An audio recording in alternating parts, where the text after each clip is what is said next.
At Christmas dinner, my father raised his glass, beaming the way he always did when he wanted everyone to admire Brandon. "Your brother's promotion was incredible," he announced proudly. "So, Alex, when are you finally going to settle down and give us something to celebrate?" A few people chuckled awkwardly. My mother continued serving the ham like nothing had been said. Brandon didn't respond, just observed me with that calculating expression he'd perfected over the years. I put down my knife. "I already did," I said quietly. "Last spring. I got married in May. You all received invitations." The dining room fell into a silence so thick it felt suffocating. Then my mother whispered, "We never received any invitations, sweetheart." So I reached into my jacket pocket, pulled out my phone, and that's when everything they'd been concealing for months finally came to light. Growing up in Austin, Texas, I learned quickly that my family valued appearances above authenticity. Perfect photographs, perfect achievements, perfect narratives to share at the country club. And in every single one of those narratives, Brandon occupied center stage. I wasn't resentful about it as a child. I simply assumed that's how families functioned. One son commanded attention, the other created space for him to shine. By the time we reached our 20s, the pattern had solidified into something immovable, a hierarchy that nobody questioned. My father showcased Brandon's accomplishments like trophies in a display case. His MBA from Stanford, his position at a prestigious investment firm, the engagement to Madison from the prominent Harrison family. Whenever I achieved something, a research grant, a published paper in an environmental journal, my acceptance into a doctoral program, Dad would nod politely and mention that Brandon had just closed another major deal. I didn't fight against it. I adapted. I became skilled at observing, learning, staying quiet, and I became even more proficient at surviving in the shadows. Moving to Portland changed everything, though. Relocating across the country for my research position wasn't defiance, it was survival. I constructed a life there that felt genuine. I found a modest apartment near the university with large windows overlooking the city, papers and research materials scattered across every surface, mornings that smelled like the coffee Sophia made while humming in our tiny kitchen. My work analyzing climate data and coastal erosion patterns might not have impressed the people my father wanted to impress, but it mattered to the scientific community. It made a tangible difference. And Sophia, she perceived me in ways my family never attempted. She listened without judgment. She paid attention to details. She remembered the small things that mattered to me. Her family noticed me too, not because I performed for them, but because they genuinely cared about who I was. The first time Sophia's mother Jennifer embraced me, she didn't release me quickly the way my mother did, as if completing an obligatory task. She actually held me, warm and sincere. She asked detailed questions about my research. She remembered specifics from previous conversations. Her father Thomas did the same. They weren't flawless people, but they were present, engaged, and that was revolutionary for me. So when Sophia proposed during a rainy April evening on the coast, watching the waves crash against the rocks, I accepted without hesitation. We didn't desire an extravagant production. We selected a small venue overlooking the ocean, invited the people who genuinely knew us, kept everything intimate and authentic. The only thing I hoped for, quietly and stubbornly, was that my parents and Brandon would attend, that perhaps for once they'd prioritize me. I designed the invitations myself, had them professionally printed, and shipped them via certified mail with signature confirmation because I understood my family's tendency to overlook things that didn't serve their narrative. I've verified addresses multiple times. I monitored tracking numbers obsessively. When everything displayed as delivered and signed for, I allowed myself to relax. Then, the silence descended. No phone calls, no messages, not even a casual acknowledgement in the family group chat. Weeks elapsed, the wedding came and went, and still nothing. I constructed elaborate explanations to avoid confronting reality. Perhaps the mail service made an error. Perhaps they were planning a surprise visit afterward. Perhaps they were waiting for an appropriate moment to reach out. But somewhere deeper, a darker understanding took root. Someone had deliberately prevented those invitations from being seen. And I didn't comprehend how accurate that instinct was until Christmas Eve. The silence following the wedding didn't simply exist, it expanded, infiltrated every aspect of my existence like a gradual poison. Initially, I waited patiently. People get overwhelmed during busy seasons, I rationalized. They'll reach out eventually. They'll at least inquire why they didn't receive an invitation. But days turned into weeks, and the quiet evolved into something more substantial, something calculated. I attempted to initiate contact. A call to my mother went directly to voicemail. A text to my father received a brief, "I'll call you back soon," which never materialized. The family group chat, which we'd maintained since my college years, no longer displayed my name among the participants. I wasn't removed dramatically. I was erased, silently, efficiently. I mentioned it to Sophia one evening while we prepared dinner, attempting to sound nonchalant. "Maybe there's a technical glitch," I suggested, though my voice betrayed my doubt. She dried her hands, looked directly at me, and asked, "Alex, did anyone from your family respond to the invitations at all?" I shook my head slowly. Not a single person. She didn't accuse anyone. She didn't press for details. She simply said, "Let's examine the delivery records."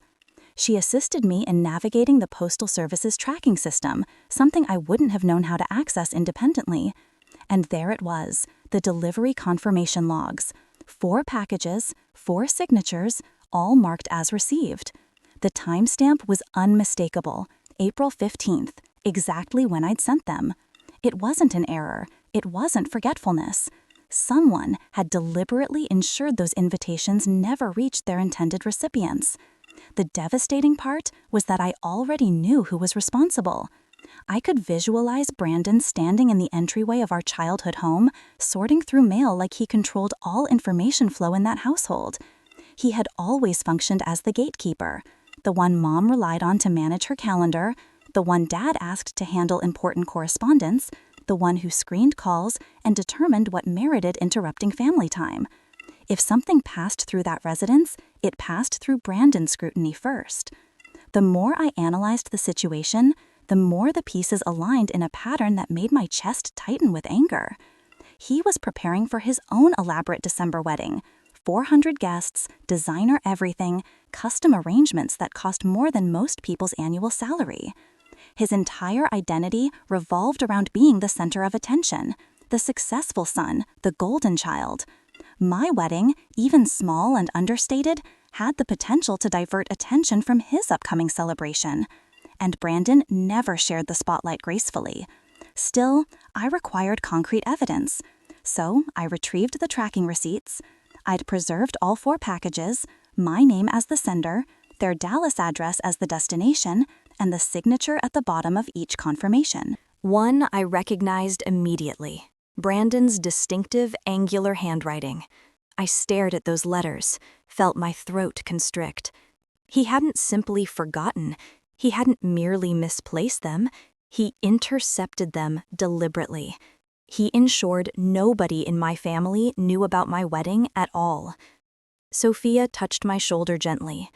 "Alex, what do you want to do about this?" I didn't have an immediate answer. Rage would have been simpler. Fury would have made sense. But what I experienced was something more profound, something sharp and ancient, a familiar wound reopening after years of careful management. What do you do when the people who raised you actively choose not to acknowledge your existence? Christmas was approaching. I almost declined the invitation, almost allowed them to continue pretending I didn't exist in any meaningful way. But pretending was what constructed this dysfunction in the first place. So I made a different decision. I attended, and I brought the truth with me. Christmas Eve always appeared flawless from the outside. Crystal decorations, polished silverware, candles creating that perfect holiday ambiance, like something from a lifestyle magazine. But the moment I entered through the front door, I felt it. That old, unspoken tension settling across my shoulders like a heavy coat I never requested. Brandon was already positioned near the Christmas tree with Madison, both dressed immaculately, posing for photographs like they were shooting a holiday spread for a luxury magazine. My mother orchestrated the dinner preparations, narrating every detail of Brandon's upcoming wedding to anyone within earshot. My father poured wine methodically, eyes already showing that familiar exhaustion. Not one person inquired about how I'd been. Not one mentioned the wedding they all missed. I took my seat at the table directly across from Brandon. He didn't look at me initially. He didn't need to. Silence can be a strategic performance, and he'd always excelled at performing. Dinner commenced with the predictable script: praise for Brandon's career achievements, his engagement, Madison's family connections, their wedding venue selection. Every sentence reinforced that they'd supported him unconditionally, repeatedly, without question, while they couldn't be bothered to acknowledge a single significant moment in my life. Then my father raised his glass for a toast. "Your brother's promotion was incredible," he said enthusiastically, glancing at Brandon for confirmation.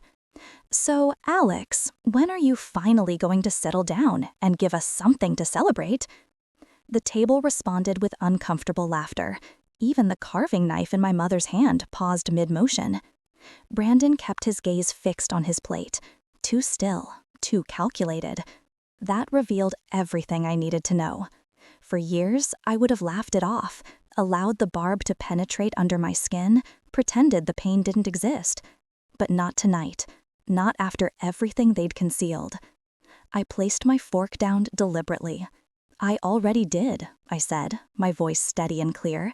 "Last May. I got married in Portland." The transformation in the room was immediate, like all oxygen had been extracted simultaneously.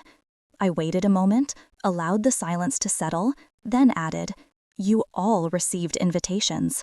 Certified mail." Forks froze midair. Eyes widened with genuine shock. My mother's smile disintegrated. My father blinked repeatedly as if he couldn't process what he'd heard. Across from me, Brandon's expression remained carefully neutral. That was the indication he knew exactly where this conversation was heading, and he couldn't prevent it. "Alex," my father said carefully, measuring each word, "we never received any invitations, son." There it was, the lie, the instinctive deflection, the narrative they'd constructed without consciously realizing they were constructing it. I felt something inside me solidify, not anger exactly, but absolute clarity. "I anticipated you'd say that," I replied calmly. "Last May, I got married in Portland." The transformation in the room was immediate, like all oxygen had been extracted simultaneously. I waited a moment, allowed the silence to settle, then added, "You all received invitations. Certified mail." Forks froze midair. Eyes widened with genuine shock. My mother's smile disintegrated. My father blinked repeatedly as if he couldn't process what he'd heard. Across from me, Brandon's expression remained carefully neutral. That was the indication he knew exactly where this conversation was heading, and he couldn't prevent it. "Alex," my father said carefully, measuring each word, "we never received any invitations, son." There it was, the lie, the instinctive deflection, the narrative they'd constructed without consciously realizing they were constructing it. I felt something inside me solidify, not anger exactly, but absolute clarity. "I anticipated you'd say that," I replied calmly. I reached into my jacket pocket, not rushing, maintaining complete composure, and placed my phone on the table. The screen illuminated, reflecting in the crystal glasses, the candlelight catching its edges like a blade. Every pair of eyes locked onto it. This was the boundary I'd never established before, the line I'd never drawn, the moment I stopped permitting myself to be erased from my own family's narrative. And as I tapped the screen to display the tracking receipts, the truth rose in my chest like a wave, ready to break over everything they'd built. The instant my finger touched the screen, the atmosphere shifted. It wasn't loud or chaotic. It was quiet in the way storms become quiet immediately before they devastate a landscape. The delivery receipts opened in an organized list. 4 certified mail confirmations, 4 signatures, all marked as received and signed for. I enlarged the first one and rotated the phone so the entire table could observe. The angular, distinctive signature at the bottom was unmistakable to everyone present. Brandon. My mother inhaled sharply, her hand flying to cover her mouth. My father leaned forward, like he needed to see the evidence up close or it wouldn't be legitimate. Madison stiffened in her chair, her eyes darting from the screen to her fiancé, like someone had suddenly revealed a secret she didn't know he possessed. Brandon didn't move. His face remained completely impassive, controlled. I could feel my pulse accelerating, but my voice emerged calm, deliberately calm. These were delivered April 15th, I stated. All 4 invitations signed for by Brandon Alexander Mitchell. Dead silence again, but this time it wasn't surprise. It was exposure, raw and undeniable. "Alex," my father whispered hoarsely, this must be some kind of error."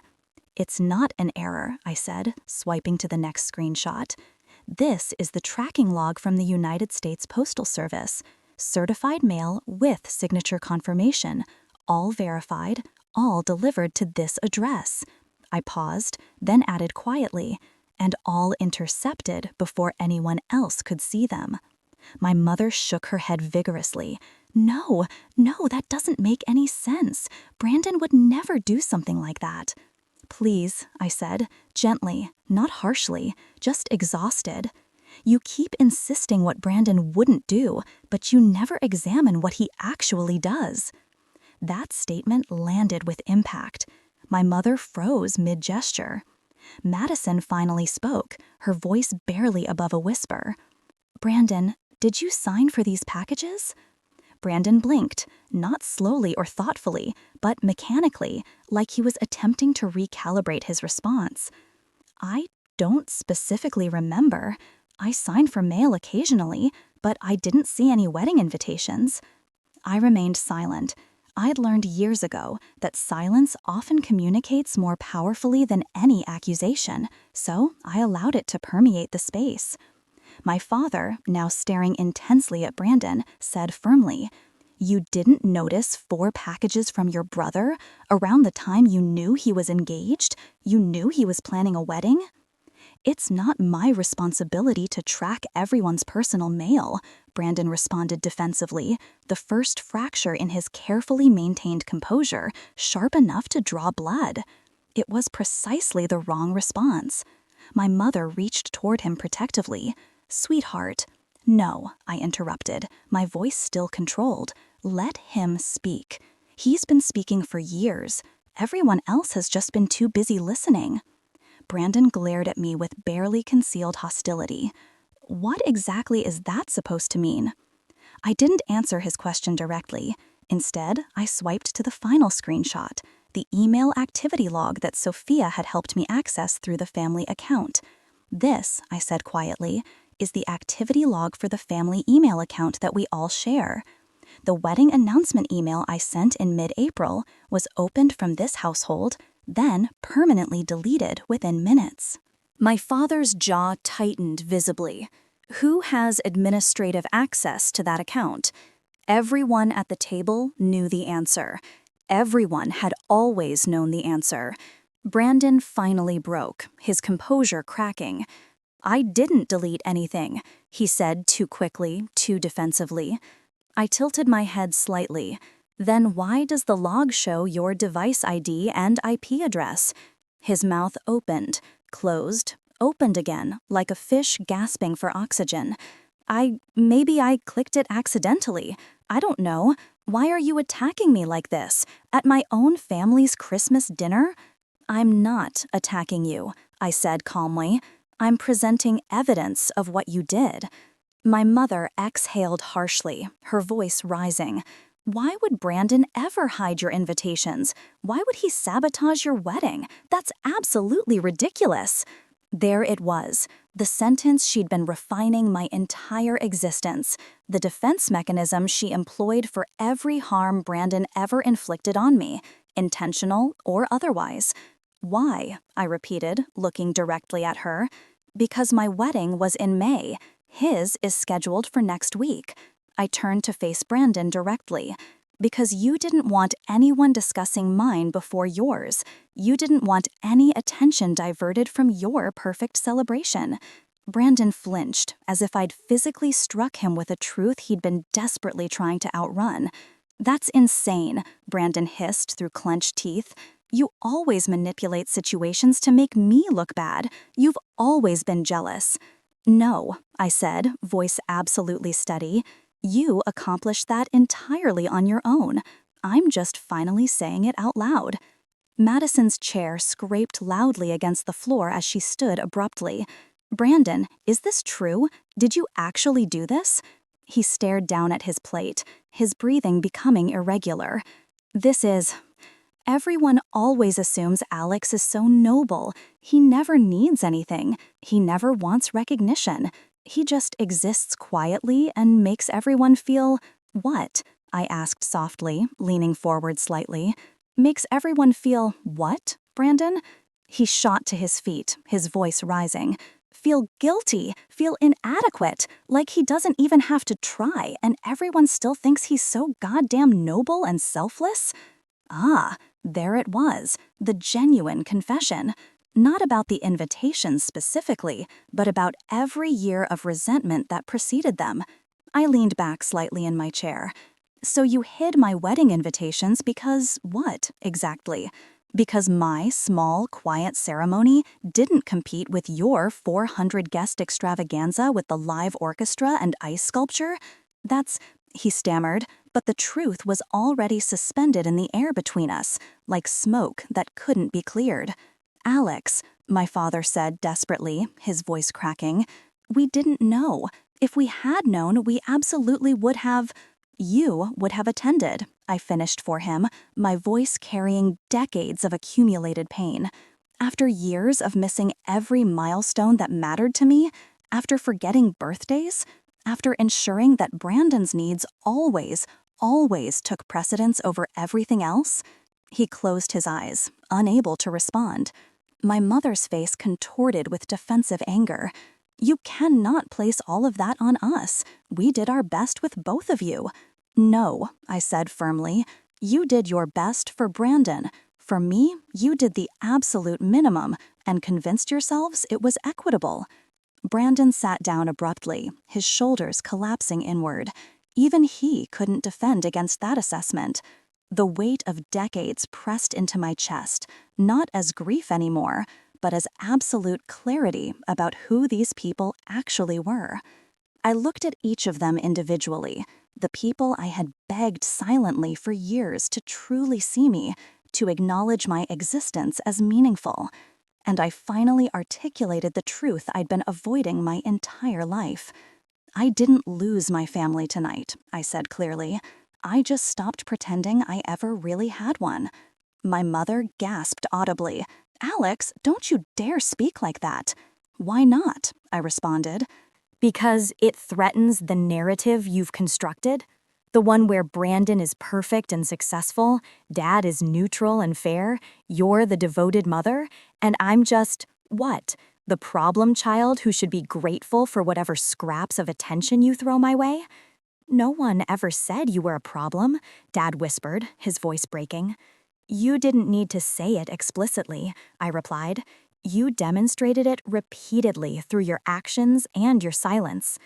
Madison sank back into her chair, as if watching the foundation of her future marriage rearrange itself into a structure she didn't recognize or want to be part of. Brandon whispered desperately, Alex, please, don't do this. That single word, please, carried years of fear, guilt, and the sudden horrifying realization that his control over the family narrative was disintegrating. I stood slowly, pushing my chair back with a soft scraping sound against the floor. I'm done begging for a place at this table, I said, my voice firm but not angry. I'm done asking you to show up for me. I'm done pretending Brandon's actions don't cause real harm. I'm done accepting your silence as anything other than complicity. I took a deep breath. I'm done with all of it. My father stood too, reaching out toward me. Alex, please, don't leave. We can discuss this. Fix this. We are discussing it, I said. The first genuine conversation we've had in years, and it's also the last one under these terms. My mother's eyes filled with tears. We can fix this. We're your family. You can't fix what you fundamentally refuse to acknowledge, I replied, and you've refused to acknowledge it for my entire life. I picked up my coat, feeling physically lighter with every movement. I pulled it over my shoulders deliberately. As I walked toward the front door, I heard Brandon crying quietly, something I'd never witnessed before. I heard my mother repeating my name like a desperate prayer. I heard my father say brokenly, "We should have checked. We should have asked questions. We should have noticed." But their remorse wasn't my responsibility to manage anymore. Their guilt wasn't mine to absolve. I opened the door, cold December air rushing inside, and paused just long enough to say clearly, "You didn't miss my wedding. You chose not to see it. There's a significant difference." Then I stepped outside into the night, not loudly or dramatically, just firmly, definitively, a clean, final boundary drawn. And for the first time in my entire life, the silence that followed belonged entirely to me. Sophia was waiting in the car, engine running to keep warm, and opened the door before I even reached it. One look at my face, and she didn't ask what happened. She just wrapped her arms around me and held on until the shaking subsided. No questions, no judgment, just presence, something my biological family had never mastered.